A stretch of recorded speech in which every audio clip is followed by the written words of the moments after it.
নমস্কার, জ্যোতির্ময় দেবশ্রী। আলোচনায় ছিলাম বা আছি বা থাকবো আগামী 2 মাস আপনাদের সঙ্গে। আলোচনাতে থাকবো আগামী বছর অর্থাৎ 2025 সাল কেমন যাবে। দেখতে দেখতে আমরা 2024 সাল শেষ করতে চললাম। 2024 সালে বিভিন্ন জনের বিভিন্ন রকম গেছে, কিন্তু এখন সবার মাথার একটাই চিন্তা, একটাই জিজ্ঞাসা, একটাই কোশ্চেন যে আগামী বছর কেমন যাবে, ভালো না খারাপ না মিক্স, কি পেতে পারি, কি সফলতা আসতে পারে, সমস্তটুকু এখন আলোচনা করছি নিউমোলজি হিসাবে ডেট অফ বার্থ বা বার্থ ডেট দিয়ে কি হতে পারে, সামনের বছর কিরকম চলতে পারে, সমস্তটুকু আলোচনা।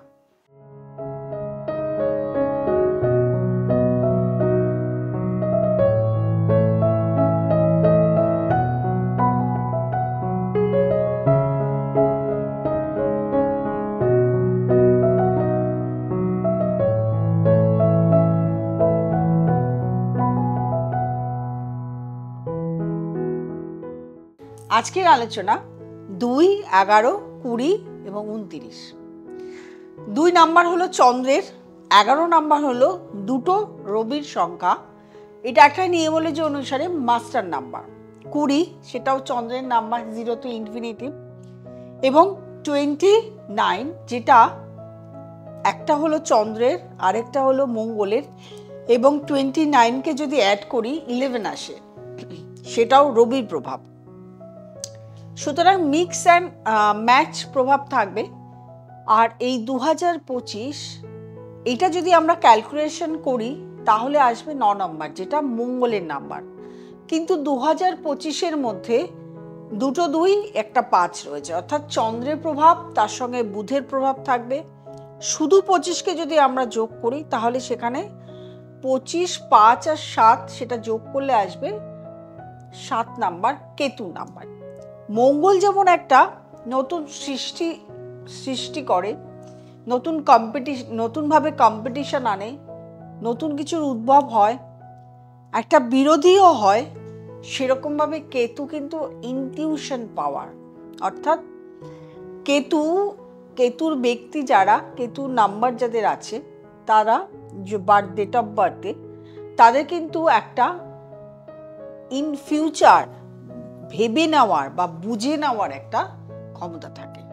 তো আলোচনার মধ্যে আমরা যখন আলোচনা করছি, সেই আলোচনার মধ্যে কি কি থাকছে, এই 2 নাম্বারের মধ্যে চন্দ্রের প্রভাব থাকছে, মঙ্গলের প্রভাব থাকছে, বুধের প্রভাব থাকছে, কেতুর প্রভাব থাকছে, এবং তার সঙ্গে পুরো মিক্সিং একটা প্রভাব আমরা দেখতে পাই। 2 নাম্বার ব্যক্তিদের মধ্যে 2 নাম্বার যারা, তারা প্রচন্ড ইমোশনাল হয়, প্রত্যেকটা কাজ ইমোশনাল ভাবে করে, এদেরকে প্রচন্ডভাবে ভরসা করা যায় এবং আমরা ভরসা করিও। এরা এই বছর ইমোশনাল ভাবেই চলবে, এদের আর্থিক উন্নতি রয়েছে এবং অন্যান্য জায়গার যা যা উন্নতি হওয়া দরকার, কর্মক্ষেত্রে বা চাকরি ক্ষেত্রে উন্নতি রয়েছে। এই বছর হঠাৎ করে দেখা যাবে এরা কিছুটা হলেও হঠাৎ করে ঈশ্বরের প্রতি একটা ভক্তি বা নিষ্ঠা এদের মধ্যে সৃষ্টি হবে। 2 নম্বর যে ব্যক্তি, একটা হচ্ছে ডেট অফ বার্থ, পুরো মান্থ, ইয়ার এবং যে ডেটে জন্মগ্রহণ করেছে, এই দুটো নিয়ে একটা ডেট অফ বার্থ হয়। সেটা ক্যালকুলেশন করলে যেটা হয় সেটাও আপনারা ধরতে পারেন। এছাড়া ডেস্টিনি নাম্বার, অর্থাৎ আপনি যে ডেটে জন্মগ্রহণ করছেন সেই ডেটও ধরতে পারেন। এটা অনেকেই বুঝতে ভুল হবে বলে মাঝখানে একটু বলে নিলাম। যাদের 2 সংখ্যা জন্ম ডেট, তারা দেখা যাবে এই বছর যারা রাজনীতিতে আছেন তারা কিন্তু এখান থেকে সরে আসতে পারেন। নানান রকম ছোটখাটো অসুখ বিসুখের মধ্যে দিয়ে এই বছরটা 2025 সাল কিন্তু আপনাদের অতিক্রান্ত হবে। একদম কিন্তু সুস্থ আপনারা থাকবেন না, কিছুটা হলেও সুস্থ, কিছুদিন সুস্থ, আবার দেখা যাচ্ছে কিছু না কিছু একটা রোগ ভোগ আপনাদের মধ্যে এসে যাচ্ছে, যেহেতু মঙ্গল এবং চন্দ্রের কানেকশন হচ্ছে। দেখুন, এই যে বলছি, আমি হয়তো আলাদা করে বলছি না, কিন্তু আমরা কিন্তু জ্যোতিষের ভাষায় যদি সেগুলো দেখি তাহলে কিন্তু এই কানেকশনগুলো এসে যায়। চন্দ্র এবং মঙ্গলের কানেকশন, এরা খুব ভোগী। ম্যারিড লাইফ, দাম্পত্য জীবন সুখের হলেও কিছুটা সময় কিন্তু অস্বস্তিকর পরিবেশ থাকবে।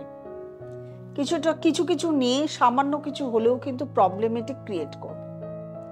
যাদের বিয়ে হয়নি তাদের কিন্তু এবছর বিয়ের যোগ রয়েছে। সন্তান নিয়ে একটু সমস্যা থাকবে, সন্তানকে নিয়ে দুশ্চিন্তা থাকবে, কিন্তু ইমোশনাল ভাবে আপনি যে কাজই করতে যাবেন একটু ভেবে চিন্তে করবেন। কাউকে লোন ধার দেওয়া নেওয়া বা কাউকে লোন দেওয়া, কারো কাছ থেকে লোন নেওয়া, এই সমস্ত থেকে কিন্তু বিরত থাকতে হবে।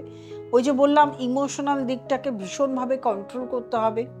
এছাড়া আপনি যদি ক্রিয়েটিভিটির সঙ্গে যদি যুক্ত থাকেন তাহলে কিন্তু আপনার উন্নতি আছে, অর্থনৈতিক উন্নতি বা ক্রিয়েটিভিটির দিক থেকে উন্নতি হবে। কারণ মঙ্গল সবসময় সৃষ্টিকে প্রেফারেবল দেয়, ফোকাস করিয়ে দেয়, সুতরাং সেদিক থেকে আপনার উন্নতি হবে।